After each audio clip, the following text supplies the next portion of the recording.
Halima, I have one more question for you before we dive, inshallah, to the audience Q&A. And again, I wish I could ask you a million, but I only got one. So let's make it a powerful one. And I guess this is one where all of the group could benefit, no matter what they could do. We're all entrepreneurs here.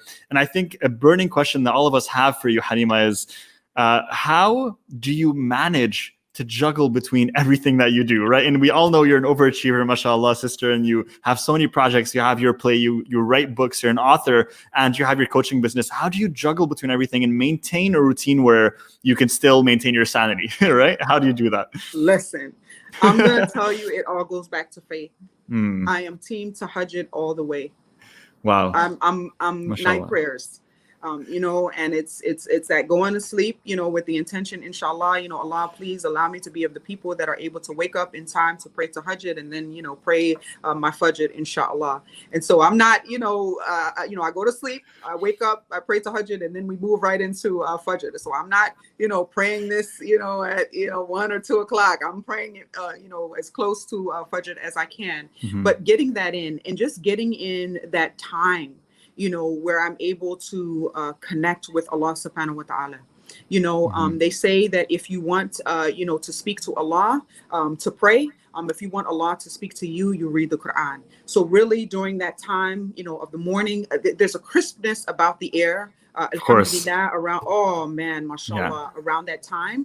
And, just falling into sujood and spending that time in sujood, until you can't anymore, you know what I mean? Till it's just like, I got to get up from here, but really, asking Allah, how do you want to use me?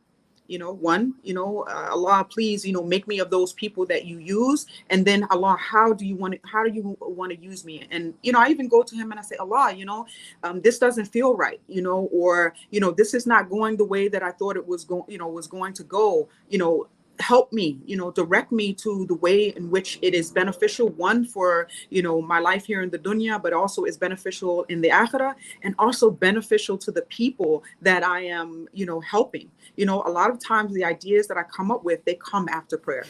They do. They come after prayer, and, I got to have that sticky note, that notepad to be able to, write them down.